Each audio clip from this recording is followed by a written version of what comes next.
आज की इस वीडियो में हम बात करेंगे इंसान के 3 दोस्तों से मुताल्लिक कि जिनके बारे में हमारे प्यारे नबी सल्लल्लाहु अलैहि वसल्लम ने हमें खबर दी कि इंसान के हकीकी 3 दोस्त हैं। अस्सलाम वालेकुम रहमतुल्लाहि व बरकातुहू। मैं उम्मीद करता हूँ आप सब खैरियत से होंगे, जहाँ भी हों खैर खैरियत से हों।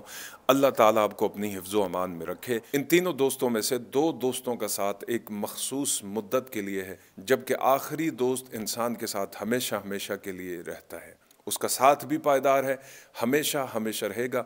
इस वीडियो को शुरू से आखिर तक देखिए, इंशाअल्लाह हम बात करेंगे कि ये कौन से दोस्त हैं और ये कहाँ तक इंसान का साथ देंगे। देखिए, दोस्ती एक खूबसूरत और हसीन जज्बा है जिस पर बड़े बड़े अदीबों ने मज़ामीन लिखे, जिस पर बड़े बड़े शायरों ने नज़्म और नस्र की सूरत में बात की है।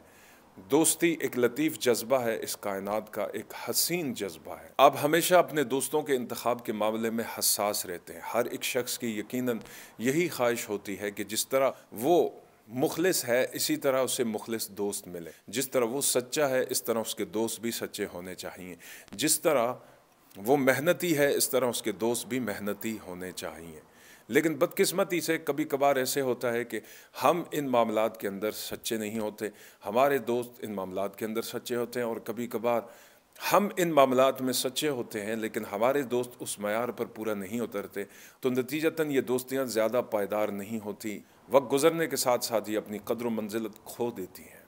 जिस तरह से दुनियावी मामले में हम दोस्ती के एतबार से बड़े हसास होते हैं और सोच समझ कर अपने दोस्तों का इंतखाब करते हैं, तो इस तरह से हमें इस हदीस के ऊपर गौर करना चाहिए कि सरवर आलम सल्लल्लाहु अलैहि वसल्लम ने ये जो 3 दोस्तों का जिक्र किया है, आइए इस पर बात करते हैं। हुजूर ने फरमाया, आदमी का पहला दोस्त उसका माल व असबाब है, उसके पास मौजूद रुपया पैसा है। देखिए, रुपया पैसा कोई बुरी चीज़ नहीं है, लेकिन अगर आप रुपए और पैसे को ही अपना मकसद बना लेते हैं और जिसकी वजह से आप अल्लाह की कायम करदा हुदूद को पामाल करते हैं, हुकूकुल्लाह और हुकूकुल इबाद का ख्याल नहीं रखते, तो वो पैसा वो माल आपके लिए निजात का बायस नहीं बल्कि तबाही का बायस बनेगा।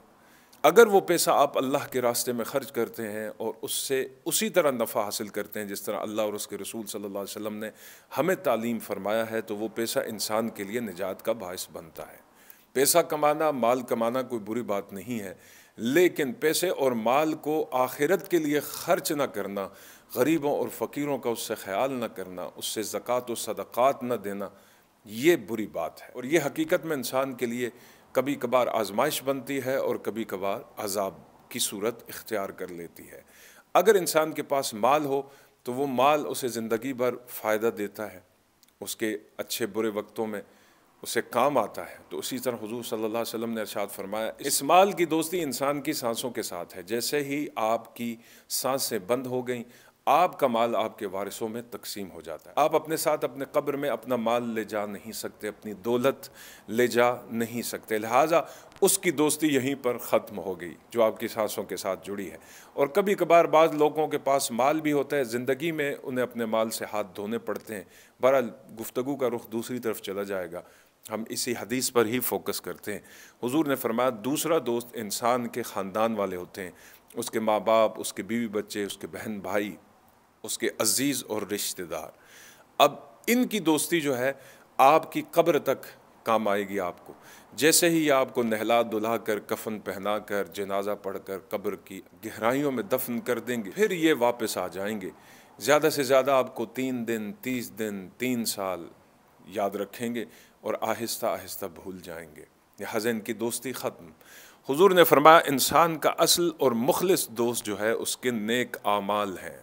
नेक आमाल उनका साथ साथ कब्र से शुरू हो जाता है। वो कब्र में भी आपकी राहत, आपकी तस्कीन और आपके आराम का बायस बनते हैं। आपको मलाइका के सवाल और जवाब देने में आसानी होती है और कब्र की वहशत से आप महफूज कर दिए जाते हैं। अगर आपके पास नेक आमाल हों और उन आमाल की बुनियाद इखलास पर और खालिसतन अल्लाह की रज़ा पर मबनी हो, तो वो फ़ायदा देते हैं। फिर इस तरह हुजूर ने फरमाया, कब्र की मनाजिल के अंदर भी वो साथ रहते हैं, कब्र के अंदर भी इंसान के साथ रहते हैं।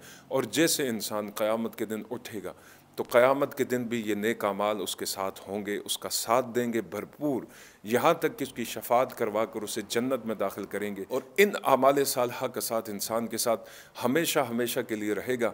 अल्लाह रब्बुल इज़्ज़त आमाल सालहा हमें करने की तौफ़ीक़ अता फ़रमाए, ऐसे आमाल के जिनकी बुनियाद जिनका ख़मीर इखलास पर मबनी हो और जो हमें कब्र में भी काम आए, आखिरत में भी काम आए। इस खूबसूरत हदीस को दूसरों के साथ ज़रूर शेयर कीजिए। अल्लाह हम सब को अमल की तौफ़ीक़ अता फ़रमाए। वस्सलामु अलैकुम व रहमतुल्लाहि ताला व बरकातुहू।